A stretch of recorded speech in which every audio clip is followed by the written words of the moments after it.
Mon podcast IMO.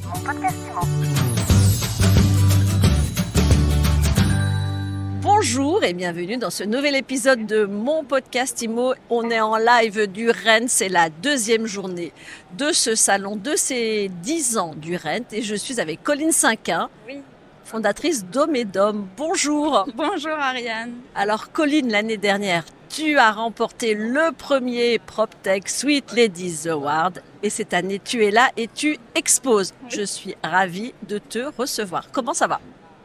Fatiguée Fatiguée, je le cache pas, mais je suis très fière. Je suis très fière parce que je viens avec une équipe maintenant et un vrai projet avec de vraies valeurs.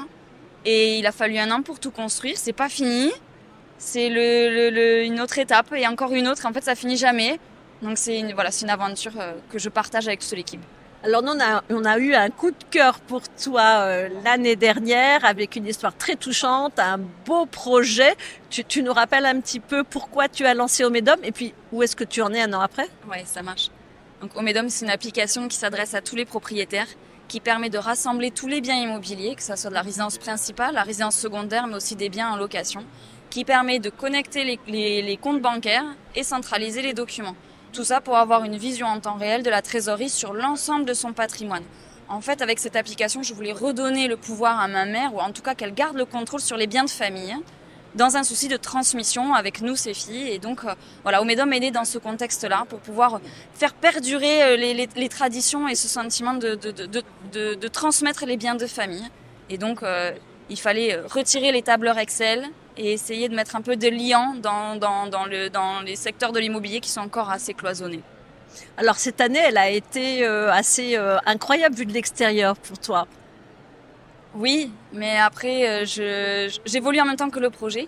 Mais c'est vrai que le trophée de l'année dernière, un an après, ça m'a permis de consolider mon projet auprès de la BPI. Et le BPI est mon premier partenaire financier.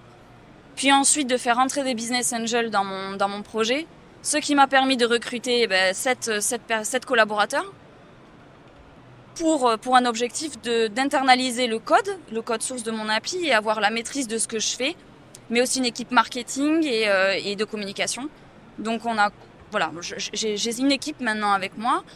On a obtenu le label de Deep Tech, donc c'est-à-dire l'innovation technologique. Donc après un dossier réalisé sur une vision plutôt machine learning et IA, mais c'est des grands mots que même moi je maîtrise pas bien, mais en tout cas j'ai été très bien entourée pour montrer que l'appli, non seulement c'est une innovation d'usage et une rupture des comportements, mais en même temps qu'on peut aller plus loin. On peut faire de l'anticipation, on peut aider un propriétaire à être moins anxieux dans sa gestion. Et donc, on a mis le doigt dans le machine learning et c'est pour ça que j'ai eu ce label. Et avant de venir à Rent, donc Voilà, c'est ça la grande nouvelle.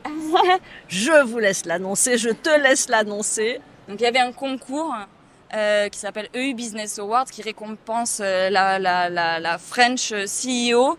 Et donc, moi, je rentre dans une catégorie de PropTech, du coup. Et donc, j'ai reçu l'innovation, la meilleure innovation européenne dans le secteur de la PropTech. Donc ça, c'était avant d'arriver à Rent et avant que je parte en congé. Donc je suis partie en congé rassurée. Mon podcast IMO. Mon podcast IMO.